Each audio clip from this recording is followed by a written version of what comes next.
Welcome to our மகா பெரியவா களஞ்சியம் சேனல். இன்னைக்கு நம்ம பார்க்க போகிறது தெய்வத்தின் குரல் 4ஆம் பாகம் 6ஆம் அத்தியாயம் போர் தீர்ந்து அமைதி காண. அதில் ஆத்மாவுக்கு த்விதீயமான மனம். ஆத்மா மனசிலே இல்லை என்றால் ஆத்மா வேறே, மனஸ் வேறே. ஆத்மாவுக்கு வேறாக மனஸ் இருக்க வேண்டும். ஆத்மாவுக்கு அந்நியமாக இரண்டாவதாக த்விதீயமாக இருப்பதே மனஸ் என்றாகிறது. ஆத்மாவுக்கு அந்நியமாக இன்னொன்றுதான் கிடையாது என்கிறீர்களே, இது எப்படி அப்படி இருக்க முடியும்? இந்த கேள்விக்கு பதில் சொல்லியாயிற்று. அப்பா, மறுபடி சொல்கிறேன். நிஜ ஆசாமி ஒருத்தன் அவன் கல்பனையாக போட்டுக்கொள்கிற வேஷம் ஒன்று. இப்போது ஆசாமியும் வேஷமும் ஒன்றேயா வேறு வேறா என்றால் ஒன்றும் தான் வேறு வேறும் தான். விசித்திரமாக இப்படி முரணான இரண்டாகவும் இருக்கிறது. எவனோ ஒரு ராமசுவாமி ராஜபாட் போட்டுக்கொள்கிறான் என்றால் அவன்தான் அந்த ராஜா வேஷம். அவன் இல்லாமல் வேஷம் இல்லை. அவனையன்றி வேறாக வேஷ ராஜா தனித்து இருக்க முடியாது. இதுதான் அத்வைதம். அப்படியானால் ராமசுவாமி தான் ராஜாவா என்றால் அப்படி இல்லை.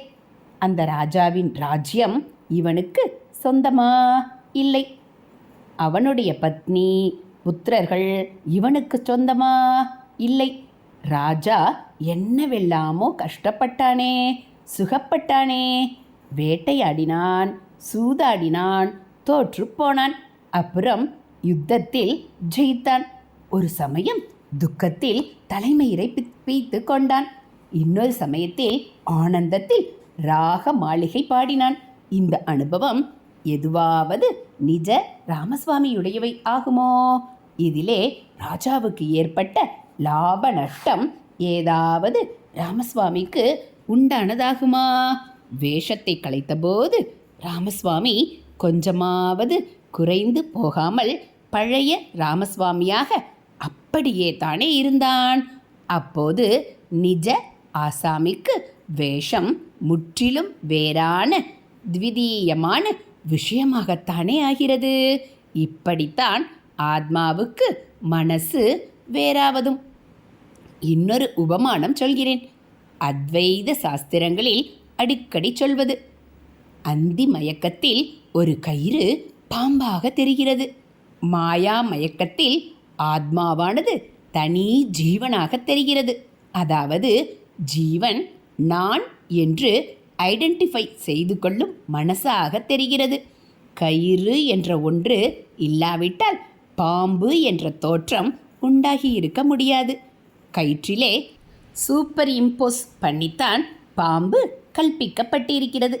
அது இன்றி இது இல்லை என்கிற போது அத்வைதம். ஆனால் கயிறு பாம்பா என்றால் இல்லைதானே. பாம்பு தோற்றத்துக்கும் கயிற்றுக்கும் கயிற்றின் நிலையிலிருந்து பார்த்தால் கொஞ்சமாவது சம்பந்தமுண்டா? பாம்பு என்று நினைத்து உளறி அடித்து கொண்டோமே. இப்படி பயமுறுத்தியதில் கயிற்றுக்கு ஏதாவது பங்கு உண்டா? தன்னிலே ஒரு பாம்பு தோற்றம் ஏற்பட்டிருக்கிறது என்பதால் அதற்கு அந்த பாம்பின் எடை கூடிற்றா?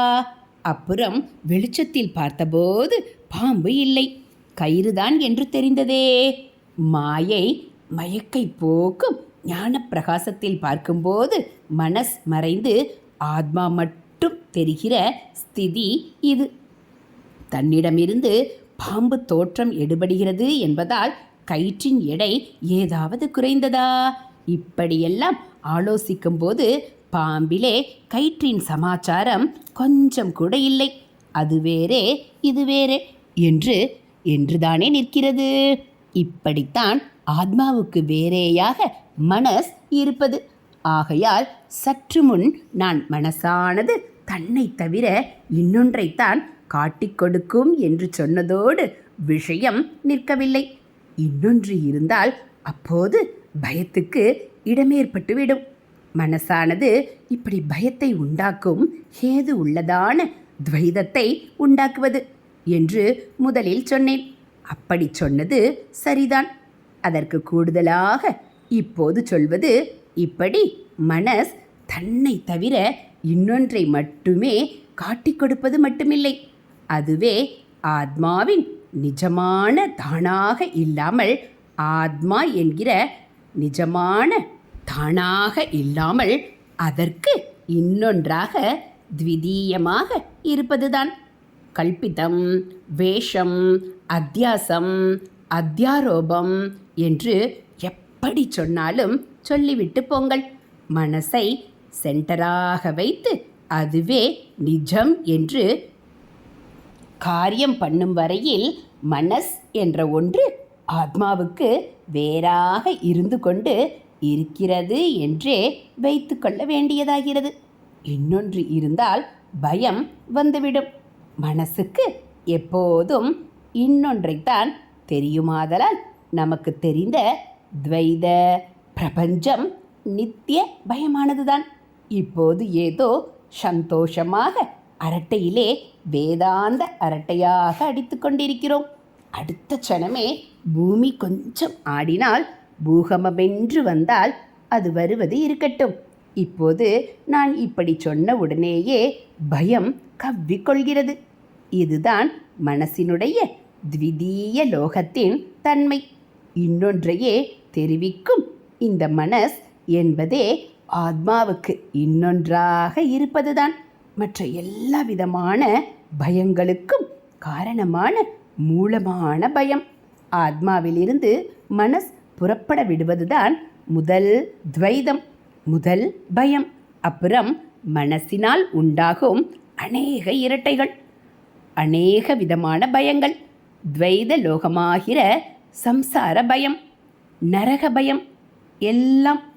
ஹரஹர சங்கர ஜெய ஜெய சங்கர, ஹரஹர சங்கர ஜெய ஜெய சங்கர. மகா பெரியவாச்சரணம். இதுபோல் தெய்வத்தின் குரல் பகுதிகளை நீங்கள் தினந்தோறும் கேட்கணும் அப்படின்னா மறக்காமல் நம்ம சேனலை சப்ஸ்கிரைப் பண்ணுங்கள். கூடவே பெல்லைக்கானையும் கிளிக் பண்ணி ஆளுங்கிற பட்டனையும் அழுத்திடுங்க. நம்ம சேனலோட பிளேலிஸ்ட்டில் போய் பார்த்தீங்க அப்படின்னா தெய்வத்தின் குரல் முதல் பாகம், 2ஆம் பாகம், 3ஆம் பாகம் எல்லாம் படித்தாச்சு. இப்போ 4ஆம் பாகத்தில் 6ஆம் அத்தியாயம் தொடர்ந்து படிச்சுட்ருக்கோம். அதனால் தெய்வத்தின் குரல் புக்கு 7ம் வாங்க முடியாதவங்க நம்ம சேனலில் வரக்கூடிய தினந்தோறும் தெய்வத்தின் குரல் பகுதிகளை கேளுங்க. கேட்டுட்டு உங்களுக்கு பிடிச்சிருந்தா ஒரு லைக்கும் கமெண்ட்டும் கொடுங்க. உங்களுக்கு தெரிஞ்சவங்களுக்கும் ஷேர் பண்ணுங்கள். அது மட்டும் இல்லாமல் மகாபிரிவா மகிமை, ஆன்மீக கதைகள் எல்லாமே நம்மளுடைய சேனலில் இருக்குது. அது எல்லாத்தையும் பார்த்து அது எப்படி இருக்குங்கிற உங்களுடைய கருத்தையும் சொல்லுங்கள். தேங்க்யூ.